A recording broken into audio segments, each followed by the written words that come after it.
হজরত ওমর রাদিয়াল্লাহু আনহুয়ের শাসনামলে একবার মিশরের গভর্নর আমরো ইবনে আস রাদিয়াল্লাহু আনহুয়ের ছেলে একজন কপট খ্রিস্টান যুবককে ঘোড়া দৌড় প্রতিযোগিতায় হারার পর রাগে তাকে চাবুক মারেন।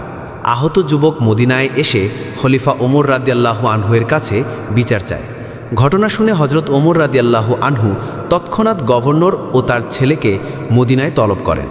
আদালতের ময়দানে হজরত ওমর রাদিয়াল্লাহু আনহু সেই খ্রিস্টান যুবককে চাবুক হাতে তুলে দিয়ে বলেন, এখন তুমি তার ছেলে যেভাবে তোমাকে মেরেছে ঠিক সেভাবে তাকে মারো। লোকটি মারার পর তিনি বললেন, এখন যদি চাও গভর্নরকেও মারতে পারো, কারণ তার ছেলের সাহস হয়েছিল তার প্রভাবের জোরেই। যুবক বললেন, আমি ন্যায় বিচার পেয়েছি, এতেই সন্তুষ্ট। তখন হজরত ওমর রাদিয়াল্লাহু আনহু বিখ্যাত ঘোষণা দেন, হে আমর, তোমরা মানুষকে কবে থেকে দাস বানালে, অথচ তাদের মায়েরা তো তাদের জন্ম দিয়েছে মুক্ত করে। এই ছিল ইসলামী শাসনের আসল রূপ, যেখানে ধর্ম, বর্ণ, জাত বা পদমর্যাদা নয়, বরং সত্য ও ন্যায়ের উপর ভিত্তি করে বিচার হতো। কিন্তু আজকের বাংলাদেশে এমন ন্যায় বিচার কোথায়?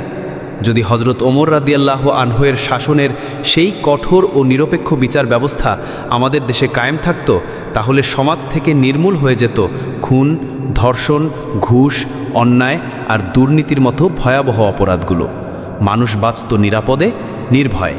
বিচার হতো দেরিতে নয়, বরং সময় মতো। এজন্য আজ আমাদের সবচেয়ে বড় প্রয়োজন হলো ইসলামী আইন কায়েম করা, ন্যায় বিচার প্রতিষ্ঠা করা এবং হজরত ওমর রাদিয়াল্লাহু আনহুর শাসনের আদর্শ অনুসরণ করা। কারণ প্রকৃত শান্তি, প্রকৃত নিরাপত্তা আর প্রকৃত উন্নয়ন কখনো অন্যায়ের ওপর দাঁড়িয়ে সম্ভব নয়।